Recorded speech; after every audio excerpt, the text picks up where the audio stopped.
Prostitution.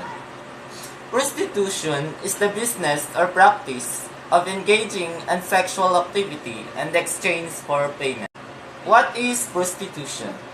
Prostitution is sometimes described as sexual services, commercial sex, or colloquially hooking.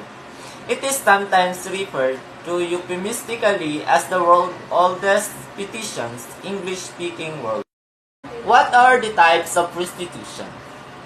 Social work for recruiting agencies and may operate of an apartment related by the agency or come to a client's hotel room and other location.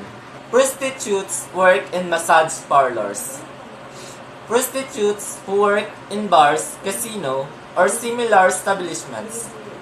Street prostitutes and escorts prostitutes. What is the main cause of prostitution?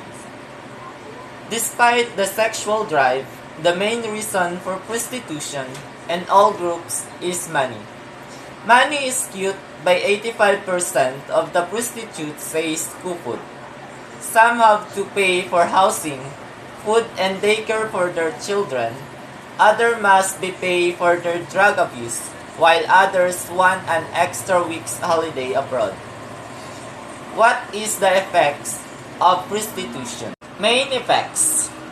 Prostitution also appears to be linked with a host of mental and physical health problems, including HIV, physical injuries, gynecological problems, depression, post-traumatic stress disorder, and increased likelihood of suicide attempts. Positive effects. Proven benefits of legalizing prostitution include mental and physical health care, safer and more accessible ways of reporting violence and abuse, as well as improved infrastructure and working conditions. Negative effects. Another study found that men involved in prostitution as juveniles reported high rates of depression, alcohol problems, and lower self-esteem in adulthood. Prostitution is associated with complex clinical picture likely to include social marginalization, substance use, CSA, and risk for interpersonal violence. Causes and reason why women or students engage or get involved in prostitution. Poverty. Many young ones go into prostitution as to make ends meet. Victims of rape, child labor, and trafficking. Peer pressure. Dizziness and thirst for quick wealth. Lack of parental care. In which country there is no prostitution? In Belgium, sex work has been decriminalized since 1st of June 2022. It is the first country in the world to decriminalize sex work. In Sweden, Northern Ireland, Norway, Iceland, and France it is illegal to pay for sex. Which country has highest prostitution? China, India, and the United States are the countries with the most prostitution. What countries is the prostitution still legal?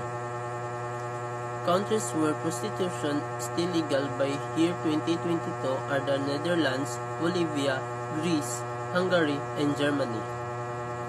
Prostitution is legal in the Netherlands as long as it involves sex between consenting adults. Abuses like forced prostitution, underage prostitution, and unsafe working conditions still occur. In Bolivia, the entertaining of prostitution is regulated and legal, so you will see that there are several brothels that are licensed and all the prostitutes are registered.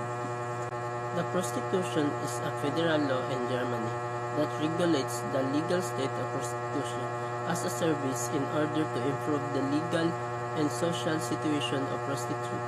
The law was promulgated 20 December 2001.